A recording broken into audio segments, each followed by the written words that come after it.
प्यारे विद्यार्थियों, साथियों, आज हम बात करेंगे भारतीय राजनीतिक व्यवस्था के दार्शनिक आधार तत्व प्रस्तावना के विशेष संदर्भ में।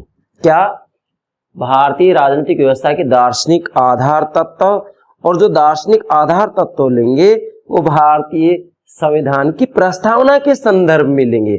अर्थात आज का जो लेक्चर होगा वह प्रस्तावना के संदर्भ में होगा। मतलब प्रस्तावना में भी हम केवल दो बातें लेंगे, प्रस्तावना का अर्थ और भारतीय संविधान की प्रस्तावना का क्या महत्व है। क्या भारतीय संविधान की प्रस्तावना का अर्थ और महत्व, दो बातें लेंगे। अब सबसे पहले आपको ये समझना जरूरी है कि भाई भारतीय राजनीतिक व्यवस्था के दार्शनिक आधार तत्व, तो दार्शनिक आधार तत्व का ही मतलब क्या होता है? ग्रहणों से प्यारे विद्यार्थियों, दार्शनिक आधार तत्व का मतलब होता है वो आदर्श, क्या वो आदर्श जिनके आधार पर भारतीय संविधान, भारतीय शासन व्यवस्था संचालित होती है। जैसे भारतीय संविधान की प्रस्तावना में स्वतंत्रता, समानता, न्याय, बंधुता, समाजवाद, पंथ निरपेक्षता, अखंडता इत्यादि आदर्शों का उल्लेख किया गया है। तो जो ये आदर्श है ना, ये आदर्श ही वास्तविक रूप में भारतीय संविधान और शासन व्यवस्था के क्या है? आधार है। और ये आधार ही भारतीय राजनीतिक व्यवस्था के दार्शनिक आधार तत्व है। क्या है? दार्शनिक आधार तत्व है। तो वास्तव में भारतीय राजनीतिक व्यवस्था के दार्शनिक आधार तत्वों को आप समझना चाहते हैं तो इसमें विशेष जो भूमिका होती है वो भारतीय संविधान की प्रस्तावना की होती है। इसलिए मैंने यहाँ नोट कर दिया प्रस्तावना का अर्थ और महत्व। अर्थात हमारा लेक्चर अब प्रस्तावना से शुरू होता है। अब प्रस्तावना के ऊपर जितनी भी महत्वपूर्ण बातें हैं वो सभी मैं मेरे प्राणों से प्यारे विद्यार्थियों को समझाऊंगा। चाहे इसके लिए हमें 3 लेक्चर अपलोड करने पड़े या 4 लेक्चर अपलोड करें, परंतु सभी बातें मैं आपको समझाऊंगा। आज प्रस्तावना का प्रथम पार्ट ले रहे हैं, मतलब प्रस्तावना के ऊपर मैं 3-4 लेक्चर अपलोड करूंगा। तो प्राणों से प्यारे विद्यार्थी, प्रतिदिन जो मैं एक लेक्चर मेरे यूट्यूब चैनल पर अपलोड करता हूं उसकी जानकारी, सूचना आपको प्राप्त हो सके, इसके लिए हमारे यूट्यूब चैनल को सब्सक्राइब अवश्य कीजिएगा। आशा करता हूं आपने सब्सक्राइब कर दिया होगा। Thank you very much, thank you very much. Yes, प्रस्तावना का अर्थ और महत्व, दो बातें लेंगे। प्राणों से प्यारे विद्यार्थियों, प्रस्तावना का अर्थ और महत्व बताऊं उससे पहले मैंने आपके लिए यहाँ 2 डायग्राम बना रखे हैं। इसका मूल कारण क्या है? क्योंकि हम संविधान का अध्ययन कर रहे हैं और भारतीय संविधान का अध्ययन कर रहे हैं, तो इसमें दोनों डायग्राम समझना अति आवश्यक है। क्या? पहले तो आप मुझे बताइएगा, क्या व्यक्ति, मनुष्य समाज और राज्य के बिना रह सकता है? नहीं रह सकता। इसलिए राजनीति विज्ञान के जनक, पिता, संस्थापक अरस्तु ने कहा है, मतलब राजनीति विज्ञान के जनक कौन है? अरस्तु है। तो अरस्तु ने अपनी पुस्तक पॉलिटिक्स में, अरस्तु की पुस्तक का क्या नाम होगा? पॉलिटिक्स, जो महत्वपूर्ण विश्व प्रसिद्ध पुस्तक है। पॉलिटिक्स में स्पष्ट रूप में कहा है कि जो व्यक्ति ये कहता है कि मुझे राज्य और समाज की कोई आवश्यकता नहीं है, वह व्यक्ति नहीं है, मनुष्य नहीं है। या तो वह देवता है या वह पशु है। इसका मतलब ये हो गया कि राज्य और समाज के बिना देवता और पशु तो रह सकते हैं, लेकिन व्यक्ति, मनुष्य नहीं रह सकता। चलिए, व्यक्ति अर्थात व्यक्ति समाज के बिना नहीं रह सकता। ध्यान दें, व्यक्ति समाज के बिना नहीं रह सकता, राज्य के बिना नहीं रह सकता। अब समाज का जो संगठित रूप होता है वो राज्य कहलाता है, समाज का संगठित रूप राज्य कहलाता है। और प्रत्येक राज्य का, दुनिया में जितने भी राज्य हैं, जैसे आज हम माने तो मान्यता प्राप्त राज्य की संख्या 195 है। तो जितने भी राज्य हैं उन राज्यों का अपना एक जीवन मार्ग होता है। वह जीवन मार्ग संविधान के रूप में अभिव्यक्त होता है। किसके रूप में अभिव्यक्त होता है? संविधान के रूप में अभिव्यक्त होता है। और सभी राज्यों का अपना जीवन मार्ग उस राज्य की परिस्थिति और आवश्यकता के अनुसार निर्धारित किया जाता है। इसीलिए आप देखेंगे कि सभी देशों के संविधान में किसी न किसी रूप में अंतर जरूर पाया जाता है।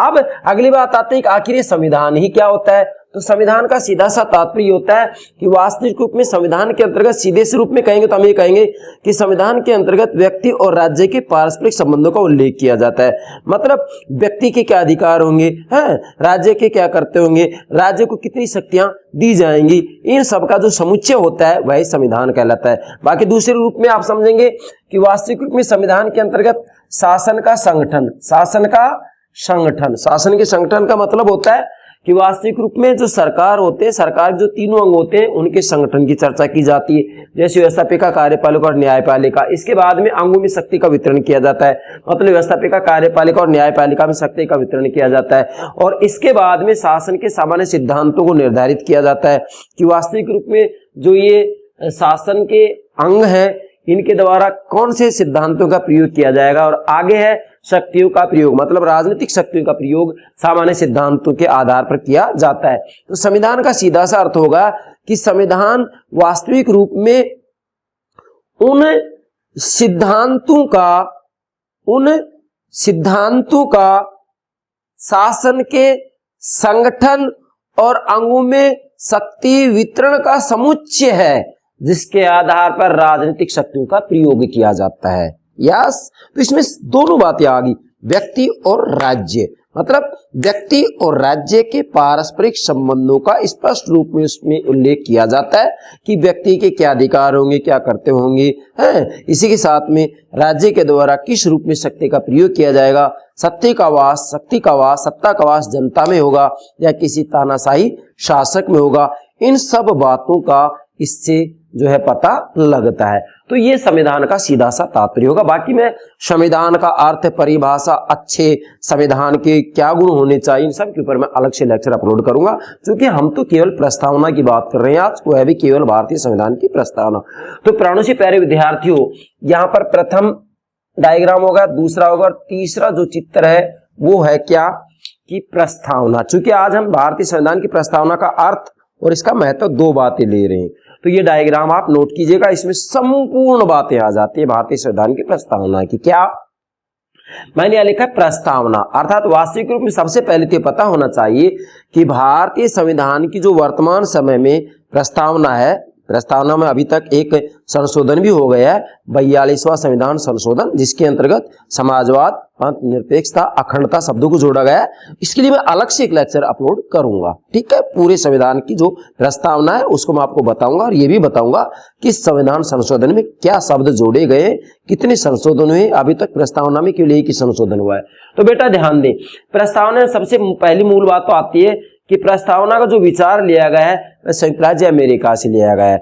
क्यों? क्योंकि वैसे भी देखा जाए तो आधुनिक समय में दुनिया का पहला लिखित संविधान संयुक्त राज्य अमेरिका का ही है, जो कि 4 मार्च 1789 को लागू हुआ है और अमेरिका के संविधान की एक प्रस्तावना है। तो प्रस्तावना का जो विचार लिया गया है अमेरिका से लिया गया है और प्रस्तावना की जो भाषा शब्दावली है ऑस्ट्रेलिया से ली गई। कहां से ली गई? ऑस्ट्रेलिया से ली गई है। तो ऑस्ट्रेलिया की जो है प्रस्तावना का विशेष प्रभाव भारतीय संविधान की प्रस्तावना पर पड़ा है। तो ये दोनों बात आप नोट कीजिएगा, एग्जाम पूछा जा सकता है। अब अगली जो मूल बात आती है कि आखिरी प्रस्तावना है क्या चीज, ये पूरा डायग्राम आप नोट करेंगे क्या कि प्रस्तावना संविधान की आत्मा है। बेटा ध्यान देंगे, प्रस्तावना संविधान की आत्मा है। शरीर में से आत्मा निकल जाती है तो क्या शरीर का महत्व होता है? कोई नहीं होता है। घर वाले तुरंत बोल देंगे, बोला आप जल्दी से इसकी अंत्येष्टि करो, अंतिम संस्कार करो, ये डेड बॉडी है, इसकी कोई आवश्यकता नहीं है। तो वास्तव में भारतीय संविधान में यदि प्रस्तावना को निकाल दिया जाए तो फिर हम ये कह सकते कि संविधान में कुछ बचेगा ही नहीं। तो प्रस्तावना संविधान की आत्मा है, प्रस्तावना संविधान का निचोड़ है, सार है, सारांश है। नोट करें, प्रस्तावना संविधान की आत्मा है, निचोड़ है, जिसमें देश की शासन नीति, आदर्श, लक्ष्य व आकांक्षाएं प्रतिबिंबित होती हैं। एक बात तो ये हो गई क्या कि जो भारतीय संविधान की प्रस्तावना है, जैसे भारतीय संविधान की प्रस्तावना की शुरुआत होती है हम भारत के लोग, और अंतिम जो शब्द है वो आते हैं कि 26 नवंबर 1949 को इस संविधान को अंगीकृत करते हैं, स्वीकार करते हैं। बाकी पूरी शब्दावली के लिए मैं अलग से भारतीय संविधान जो प्रस्तावना है वो मैं आपको नोट करके और इसकी एक एक शब्दावली को समझाऊंगा। यहाँ तो मैंने संकेत दिया है, ठीक है बेटा। तो देखो, संविधान की आत्मा है ये प्रस्तावना, निचोड़ है प्रस्तावना, जिसमें अर्थात प्रस्तावना में देश की शासन नीति, आदर्श, लक्ष्य व आकांक्षाएं प्रतिबिंबित होती हैं। जैसे भारतीय संविधान की प्रस्तावना में स्वतंत्रता, समानता, न्याय, बंधुता, अखंडता है, समाजवाद, पंथ, निरपेक्षता, अखंडता इत्यादि आदर्शों का उल्लेख किया गया है। अब दूसरी बात क्या है कि जो संविधान की प्रस्तावना न्याय योग्य नहीं है। नोट कीजिएगा, भारतीय संविधान की प्रस्तावना न्याय योग्य नहीं है। जैसे नीति निर्देशक तत्व होते हैं वो भी न्याय योग्य नहीं होते हैं, जबकि मौलिक अधिकार न्याय योग्य होते हैं। मौलिक अधिकारों का सरकार के द्वारा यदि उल्लंघन किया जाता है तो ऐसी स्थिति में सर्वोच्च न्यायालय उच्च न्यायालय की शरण ली जा सकती है। तो न्याय योग्य मौलिक अधिकार, नीति निर्देशक तत्व भी न्याय योग्य नहीं है, और भारतीय संविधान की प्रस्तावना भी न्याय योग्य नहीं है। अगली बात, संविधान के किसी हिस्से पर यदि शंका या विवाद हो तो प्रस्तावना के आधार पर व्याख्या की जा सकती है। बहुत महत्वपूर्ण बात है बेटा। यदि संविधान के किसी भी हिस्से पर, भारतीय संविधान में 395 अनुच्छेद हैं, 22 भाग हैं, 12 अनुसूचियां हैं वर्तमान समय में, तो संविधान के किसी भी हिस्से पर, किसी भी धारा पर, किसी भी अनुच्छेद पर यदि शंका या विवाद उठे तो प्रस्तावना के आधार पर उसकी व्याख्या की जा सकती है। मतलब वास्तविक रूप में सर्वोच्च न्यायालय, उच्च न्यायालय यदि संविधान की किसी भी धारा अनुच्छेद पर कोई भी विवाद या शंका उठे तो उच्च न्यायालय, सर्वोच्च न्यायालय वास्तविक रूप में संविधान की प्रस्तावना के आधार पर उसकी व्याख्या कर सकते हैं। कितनी महत्वपूर्ण बात है। इसलिए तो भारतीय संविधान के प्रस्तावना को कुंजी कहा जाता है। संविधान की कुंजी है। ये संविधान रूपी ताले की चाबी है। संविधान रूपी लॉक ताले की चाबी है, कुंजी है। यस, ध्यान रखेंगे बेटा, बहुत महत्वपूर्ण बात है। मैं तो यहाँ ये कह सकता हूं कि वास्तविक रूप में भले ही प्रस्तावना न्याय योग्य नहीं है, परंतु फिर भी मैं ये कहूंगा कि आज वास्तविक रूप में व्यवस्थापिका और कार्यपालिका का जो प्रकाश स्तंभ है, जो दिशा सूचक का कार्य करता है, वह भारतीय संविधान की प्रस्तावना ही है। व्यवस्थापिका कोई भी कानून बनाएगी तो प्रस्तावना को ध्यान में रखेगी। प्रस्तावना में जिन आदर्शों का उल्लेख किया गया है, जिन लक्ष्यों का उल्लेख किया गया है, उनको ध्यान में रखा जाएगा। और कार्यपालिका भी जब कानून की क्रियान्विति करेगी तो प्रस्तावना में जो नीति, आदर्श, लक्ष्य, आकांक्षाएं लिखी गई हैं उनको क्रियान्वित करते समय, मतलब कानूनों को क्रियान्वित करते समय ध्यान में रखा जाएगा। इसलिए भारतीय संविधान की प्रस्तावना व्यवस्थापिका और कार्यपालिका का प्रकाश स्तंभ है। इसका दिशा सूचक है, इसको दिशा दिखाने वाला है। कौन? भारतीय संविधान की प्रस्तावना। और इससे ज्यादा क्या महत्वपूर्ण बात हो सकती है। चलिए बेटा, अब हम एक एक बात को लेते हैं। क्या? सबसे पहले लेंगे हम भारतीय संविधान की प्रस्तावना का अर्थ क्या है, परिभाषा। पहला है केसी मार्कंडन, ध्यान देंगे, केसी मार्कंडन संविधान की जो प्रस्तावना है, प्रस्तावना का अर्थ बताते हुए कह रहे हैं, परिभाषा देते हुए कह रहे हैं क्या कि प्रस्तावना संविधान का हमेशा एक हिस्सा रही है। यह संविधान का दर्पण तथा पथ प्रदर्शक है। ध्यान दीजिएगा, संविधान का दर्पण तथा पथ प्रदर्शक है। किसका? संविधान का दर्पण तथा पथ प्रदर्शक है। कौन? भारतीय संविधान की प्रस्तावना वास्तव में संविधान का आईना है, दर्पण है, और उसका पथ प्रदर्शक है, रास्ता दिखाने वाला। मैंने आपको पहले बता दिया कि व्यवस्थापिका और कार्यपालिका का एक प्रकार से जो प्रस्तावना है वह वास्तविक रूप प्रकाश स्तंभ है या उसका पथ प्रदर्शक है, व्यवस्थापिका और कार्यपालिका का। और इसी के साथ में न्यायपालिका भी जब अपनी कोई व्याख्या करती है, संविधान की किसी भी धारा के ऊपर कोई शंका होती है तो सर्वोच्च न्यायालय, उच्च न्यायालय व्याख्या करते समय वास्तविक रूप में संविधान की प्रस्तावना के आधार पर ही व्याख्या करते हैं और करना भी चाहिए। क्यों? क्योंकि संविधान की प्रस्तावना पूरे संविधान की कुंजी है, चाबी है, आत्मा है। इसी के साथ में निचोड़ है, सार है, सारांश है। ठीक है बेटा। नेक्स्ट, पंडित ठाकुरदास भार्गव ने कहा है कि प्रस्तावना संविधान का सबसे मूल्यवान अंग है। यह संविधान की आत्मा है, यह संविधान की कुंजी है। बेटा ये एग्जाम पूछ लिया जाता है कि ये वाक्यांश निम्न में से किस विद्वान ने कहा है। तो पंडित ठाकुरदास भार्गव क्या कह रहे हैं कि प्रस्तावना, भारतीय संविधान की प्रस्तावना संविधान का सबसे मूल्यवान अंग है। मतलब पूरे संविधान का यदि सबसे मूल्यवान कोई अंग है, सबसे मूल्यवान यदि कोई वस्तु है, वह है प्रस्तावना।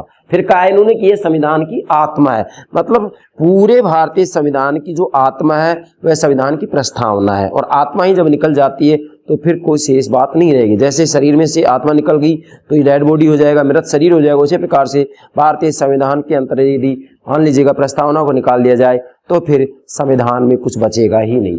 इसी प्रकार से इन्होंने कहा है कि यह संविधान की कुंजी है, मतलब संविधान की जो प्रस्तावना, भारतीय संविधान की जो प्रस्तावना है वह संविधान की कुंजी है, मतलब संविधान रूपी ताले की ये चाबी है। संविधान रूपी ताले की क्या है? ये चाबी है। कुंजी मतलब चाबी है, ठीक है बेटा। तीसरा है सुब्बा राव। बेटा मैं जो ये प्रतिदिन लेक्चर अपलोड करता हूं, मैं आपको बार बार कहता हूं, मैं औपचारिकता नहीं निभाता हूं।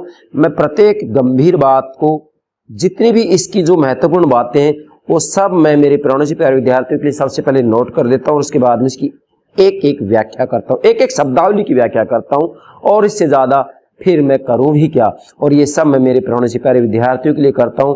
क्यों? क्योंकि मैं 23 वर्ष से महाविद्यालय में पढ़ा रहा हूं, तो वास्तविक रूप में मुझे विद्यार्थियों से बड़ा लगाव रहा है और आगे भी रहेगा। इसलिए मैं YouTube चैनल के माध्यम से मेरे प्राणों से प्यारे विद्यार्थियों को संपूर्ण राजनीति विज्ञान का पाठ्यक्रम समझाना चाहता हूं। ये मेरा लक्ष्य है, ये मेरा आदर्श है। यस। अब सुब्बा राव इसकी परिभाषा देते हुए कह रहे हैं कि प्रस्तावना संविधान के आदर्शों व आकांक्षाओं को बताती है। बेटा ध्यान दीजिएगा, सुब्बा राव कह रहे हैं कि प्रस्तावना संविधान के आदर्शों व आकांक्षाओं को बताती है। मतलब जो प्रस्तावना संविधान के आदर्शों को बताती है, आकांक्षाओं को बताती है कि वास्तविक रूप में जो शासनकर्ता होंगे उनकी वास्तविक रूप में क्या आकांक्षाएं होंगी, इसी के साथ में संविधान के क्या आदर्श होंगे। तो संविधान के आदर्शों को लेकर तो दिया है प्रस्तावना में, जैसे स्वतंत्रता, समानता, न्याय, बंधुता, अखंडता, समाजवाद, पंथ निरपेक्षता, ये सारे आदर्श ही तो हैं। तो प्रस्तावना में उनका उल्लेख कर दिया गया। तो वास्तविक रूप में अब व्यवस्थापिका और कार्यपालिका के द्वारा, मतलब व्यवस्थापिका कानून बनाए, कार्यपालिका कानूनों को क्रियान्वित करे, तो इन आदर्शों को जरूर ध्यान में रखें, और रखती भी है। ये एक प्रकार से प्रकाश स्तंभ है, एक प्रकार से दिशा सूचक का कार्य करते हैं। किसके लिए? व्यवस्थापिका और कार्यपालिका के लिए, साथ ही न्यायपालिका के लिए भी। न्यायपालिका भी जो व्यवस्थापिका के द्वारा बनाए गए कानून की व्याख्या करती है। किसी भी धारा अनुच्छेद पर कोई शंका होती है, संदेह होता है, तो वास्तविक रूप में उच्च न्यायालय, सर्वोच्च न्यायालय प्रस्तावना के आधार पर ही व्याख्या करते हैं। यस। अंतिम परिभाषा इसकी सुभाष काश्यप, बहुत महत्वपूर्ण है। ये कह रहे हैं कि संविधान राष्ट्र का मूलभूत अधिनियम है। बेटा ध्यान दें, संविधान राष्ट्र का मूलभूत अधिनियम है, एक्ट। संविधान राष्ट्र का मूलभूत अधिनियम है। वह राज्य के विभिन्न अंगों का गठन कर उन्हें शरीर देता है, शक्ति देता है। उसके शरीर गठन के पीछे, अंगों की व्यवस्था के पीछे एक प्रेरणा होती है, एक आत्मा होती है, जिसको शब्द रूप मिलता है प्रस्तावना में। ठीक है बेटा, तो ये आप नोट कर लेंगे। ये सुभाष काश्यप ने परिभाषा दी है, बहुत महत्वपूर्ण है, एग्जाम में पूछा जा सकता है। अब बेटा जो अगली बात आती है, एग्जाम की दृष्टि से बहुत महत्वपूर्ण है, वो क्या है कि एक विवाद है केशवानंद भारती बनाम केरल राज्य विवाद में प्रस्तावना को संविधान का हिस्सा माना गया। क्या मतलब? केशवानंद भारती बनाम केरल राज्य के विवाद में भारतीय संविधान की प्रस्तावना को संविधान का हिस्सा माना गया। उसके बाद में इसी निर्णय में, मतलब दूसरे निर्णय में पूर्व मत को बदला, मतलब दूसरी बार जब निर्णय लिया गया इसी वाद के बारे में, तो फिर इस निर्णय को बदल दिया गया और कहा गया कि प्रस्तावना संविधान का हिस्सा नहीं है। दूसरे निर्णय में, इसी वाद के दूसरे निर्णय में कह दिया गया कि प्रस्तावना संविधान का हिस्सा नहीं है। फिर तीसरा क्या हुआ? उसके बाद में फिर 42वें संविधान संशोधन में संविधान का हिस्सा माना गया। मतलब फिर संविधान में 42वां संविधान संशोधन किया गया। ये बात आपको नोट करनी है। 42वें संविधान संशोधन में प्रस्तावना को संविधान का हिस्सा माना गया और कहा गया कि प्रस्तावना में संशोधन किया जा सकता है, इसीलिए इसमें संशोधन किया गया। और अभी तक भारतीय संविधान की प्रस्तावना में केवल एक ही संशोधन हुआ है, 42वां संविधान संशोधन में ही इसमें संशोधन किया गया। मतलब जो मूल प्रस्तावना थी, उस मूल प्रस्तावना में समाजवाद, पंथ निरपेक्षता और अखंडता शब्दों को जोड़ा गया। ठीक है बेटा, बाकी मैं अलग से इसके ऊपर एक लेक्चर अपलोड करूंगा। जो प्रस्तावना के मूल शब्द हैं, क्या शब्द जोड़े गए, उस सब के ऊपर मैं अलग से लेक्चर अपलोड करूंगा। बेटा ध्यान दें, यहां तक आ गए हम। संविधान का हिस्सा मान लिया इसको, कहां? 42वें संविधान संशोधन में। अब उसके बाद में ध्यान देंगे, यहां ये बात तो कह दी गई, क्या कह दी गई कि भाई प्रस्तावना के अंतर्गत संशोधन किया जा सकता है, इतना तो कह दिया 42वें संविधान संशोधन में। लेकिन साथ में ये भी कहा है कि जो प्रस्तावना की आत्मा और मूल ढांचे में कोई परिवर्तन नहीं किया जाएगा। साफ कह दिया, लिख दिया गया है क्या कि प्रस्तावना की जो आत्मा है, जो मूल ढांचा है, उसमें कोई परिवर्तन नहीं किया जाएगा। फिर मैंने लिखा है प्रस्तावना में संशोधन किया जा सकता है, और अभी तक एक संशोधन हुआ है प्रस्तावना में, केवल एक संशोधन हुआ है। आप नोट कीजिएगा, 42वें संविधान संशोधन में साफ लिख दिया है कि प्रस्तावना में संशोधन किया जा सकता है। क्यों? क्योंकि प्रस्तावना संविधान का हिस्सा है, और अभी तक केवल एक संशोधन हुआ है प्रस्तावना के अंतर्गत 42वें संविधान संशोधन के तहत। ठीक है बेटा, अब इसका दूसरा पार्ट लेते हैं हम, क्या कि आखिर ये जो भारतीय संविधान की प्रस्तावना है, इस प्रस्तावना का महत्व क्या है, इंपोर्टेंस क्या है, क्या महत्व है इसका, क्यों पढ़े हम इसको। देखिए बेटा, ये बात तो क्लियर होगी कि भारतीय संविधान की प्रस्तावना संविधान रूपी ताले की चाबी है, कुंजी है, संविधान की आत्मा है, संविधान का निचोड़ है। यस, प्रस्तावना में तो आदर्शों का उल्लेख किया गया है, जैसे कि मैंने यहाँ नोट भी किया है कि इसमें शासन की नीति क्या होगी, आदर्श, लक्ष्य, आकांक्षाओं को स्पष्ट कर दिया गया है। तो फिर शेष क्या बचा? तो इसका महत्व क्या है, ये मैं 6 बिंदुओं के माध्यम से बताऊंगा आपको। पहला महत्व है शासन प्रणाली को स्पष्ट करती है, मतलब भारतीय संविधान की जो प्रस्तावना है उससे शासन प्रणाली का पता लगता है कि लोकतांत्रिक शासन प्रणाली है या फिर तानाशाही शासन प्रणाली है, स्वेच्छाचारी शासन प्रणाली है। तो जब भारतीय संविधान की प्रस्तावना का अध्ययन करते हैं तो शुरुआती शब्द है हम भारत के लोग। इसका मतलब वास्तविक रूप में जो अंतिम संप्रभुता का वास है वह जनता में है। तो फिर इसका मतलब हो गया कि भारत में लोकतंत्रीय शासन प्रणाली को अपनाया गया है। मतलब भारतीय संविधान की प्रस्तावना से ये पता लगता है कि यहाँ पर लोकतंत्रीय शासन प्रणाली को अपनाया गया है या स्वेच्छाचारी शासन प्रणाली को अपनाया गया है। जैसा कि मैंने यहाँ नोट किया है, शासन प्रणाली को स्पष्ट करती है कौन? प्रस्तावना। भारतीय संविधान की प्रस्तावना से बात स्पष्ट हो जाती है कि यहाँ पर लोकतंत्र है या तानाशाही शासन प्रणाली है। तो प्रस्तावना से ये स्पष्ट हो रहा है कि हमारे यहाँ पर लोकतंत्री शासन प्रणाली को अपनाया गया है। जैसे मैंने लिखा है लोकतंत्र तानाशाही, मतलब प्रस्तावना को पढ़ने पर यह पता लगेगा कि यहाँ पर शासन प्रणाली का कौन सा रूप अपनाया गया है, तानाशाही है या लोकतंत्र है। तो हम भारत के लोग, मतलब अंतिम रूप में संप्रभुता का वास भारत की जनता में होगा, इसलिए भारत में लोकतंत्र को अपनाया गया है। इस बात का पता प्रस्तावना से लगता है। दूसरा महत्व है प्रस्तावना शासन के सिद्धांतों को प्रकट करती है। बेटा ध्यान दीजिएगा, अब प्रस्तावना से इस बात का ही पता लगता है क्या कि ये शासन के सिद्धांतों को प्रकट करती है, स्पष्ट करती है कि जो शासन होता है वास्तविक रूप में वो किन सिद्धांतों पर आधारित होगा। शासन, सरकार स्वार्थ पर आधारित होगी या लोकहित पर आधारित होगी। तो भारतीय संविधान की प्रस्तावना के अंतर्गत जिन आदर्शों का, जिन लक्ष्यों का जिक्र किया गया है, जैसे स्वतंत्रता, समानता, न्याय, बंधुता, समाजवाद, धर्मनिरपेक्षता, अखंडता, तो इसी स्पष्ट हो रहा है, क्या स्पष्ट हो रहा है कि वास्तविक रूप में भारतीय संविधान की प्रस्तावना में जो शासन के सिद्धांत हैं वो सिद्धांत स्वार्थ को प्रतिबिंबित नहीं करते हैं, बल्कि वास्तविक रूप में ये आदर्श लोकहित को महत्व देते हैं, जनहित को महत्व देते हैं, जन कल्याण को महत्व देते हैं। तो इससे इस बात का भी पता लगता है कि शासन के क्या सिद्धांत होंगे। तो हमारे भारतीय संविधान की प्रस्तावना में जो शासन के सिद्धांत हैं वो स्वार्थ पर आधारित नहीं है, बल्कि जनहित पर आधारित है। उनका लक्ष्य है जन कल्याण, जनहित की प्राप्ति करना, स्वार्थ की प्राप्ति करना नहीं।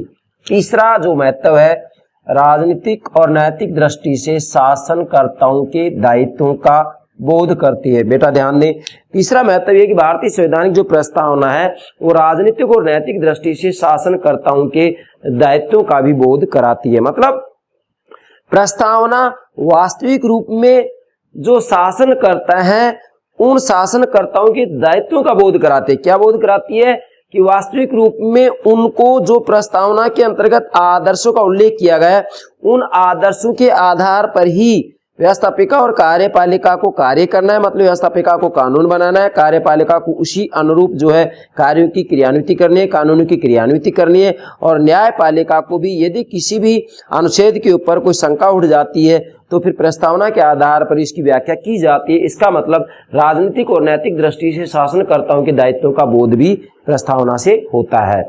और चौथा है जटिल परिस्थितियों में प्रस्तावना संविधान के ध्येयों को, मतलब उद्देश्यों को इंगित करती है।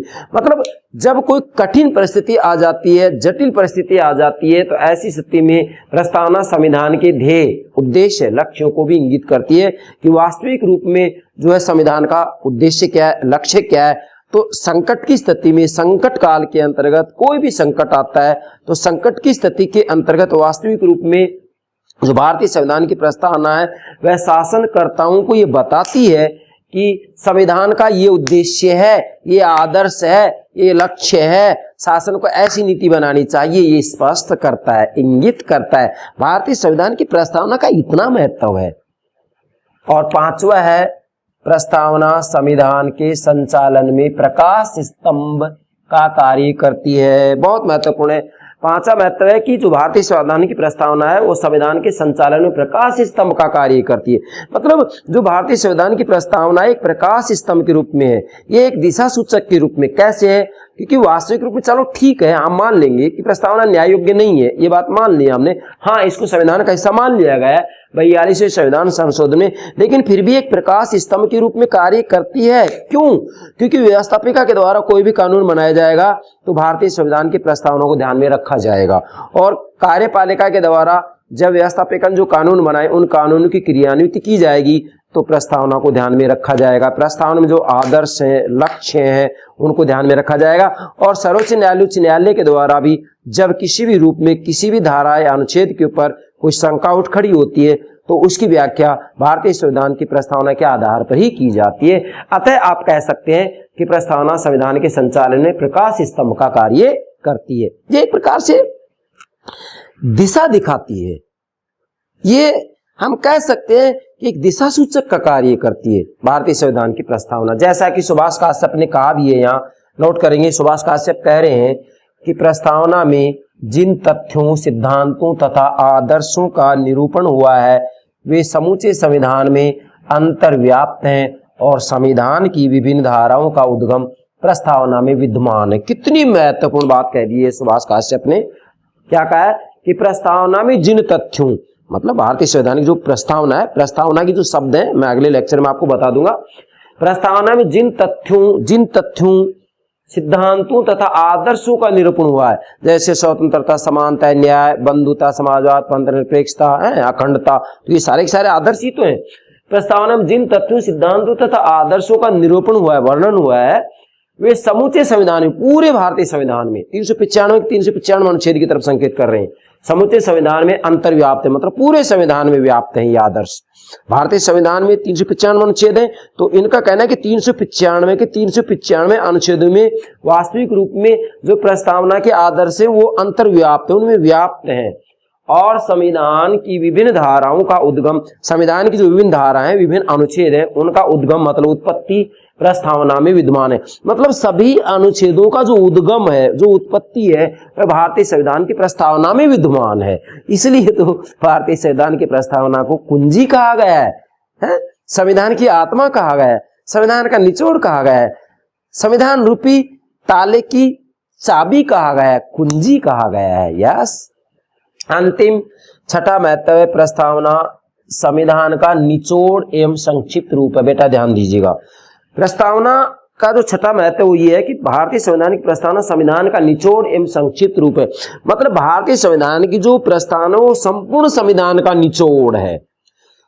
जब ये बात पीछे सुभाष काश्यप ने कह दी है कि वास्तव में सभी अनुच्छेदों का जो उद्गम हुआ है प्रस्तावना से ही हुआ है, तो इसका मतलब ये बात सत्य है कि प्रस्तावना संविधान का क्या है? निचोड़ है, सार है, आत्मा है एवं संक्षिप्त रूप में। तो पूरे संविधान का एक प्रकार से ये हम कह सकते हैं कि संक्षिप्तीकरण है या संक्षेप रूप है। क्या? या संक्षिप्त रूप है, संक्षेप रूप है या संक्षिप्त रूप है, मतलब एक प्रकार से संक्षिप्तीकरण है ये।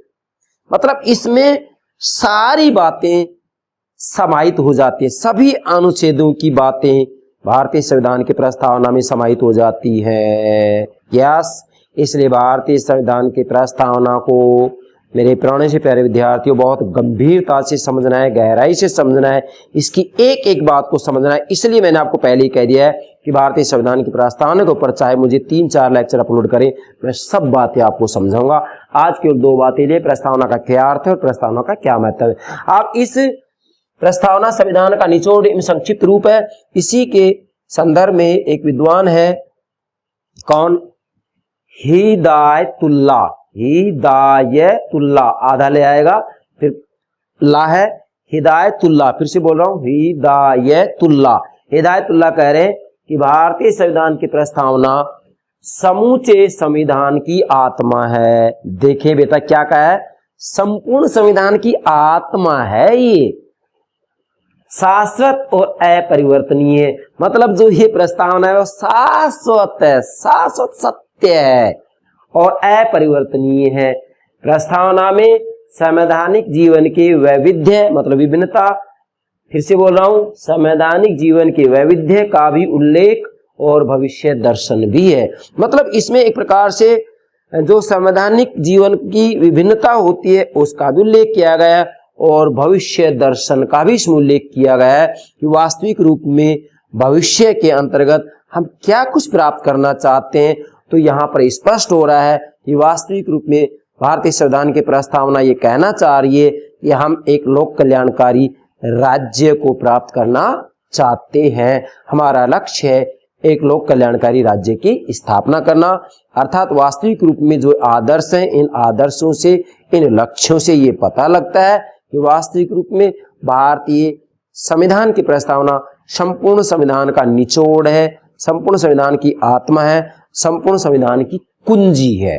ये हो गया भारतीय राजनीतिक व्यवस्था के दार्शनिक आधार तत्व प्रस्तावना के विशेष संदर्भ में, केवल प्रस्तावना के विशेष संदर्भ में मैंने लिया है और प्रस्तावना में भी आज हमने केवल इसका अर्थ और महत्व बतलाया है। तो मुझे विश्वास है आप भारतीय संविधान की प्रस्तावना का अर्थ और महत्व बेहतर तरीके से समझ गए होंगे। इसके बाद में भारतीय संविधान की जो प्रस्तावना है उसकी सारी शब्दावलियों को हम स्पष्ट रूप में समझाएंगे। 42वें संविधान संशोधन के अंतर्गत जो शब्दावली जोड़ी गई है उनको भी हम समझाएंगे। इसके बाद में भारतीय संविधान की जो प्रस्तावना है वास्तविक रूप में इसकी क्या विशेषताएं हैं ये सारी बातें मैं आपको समझाऊंगा। तो मुझे विश्वास है आज आप भारतीय संविधान की प्रस्तावना के ऊपर मैंने अर्थ और जो महत्व बतलाया है ये आप ठीक से समझ गए होंगे। Yes, okay, thank you very much, thank you very much.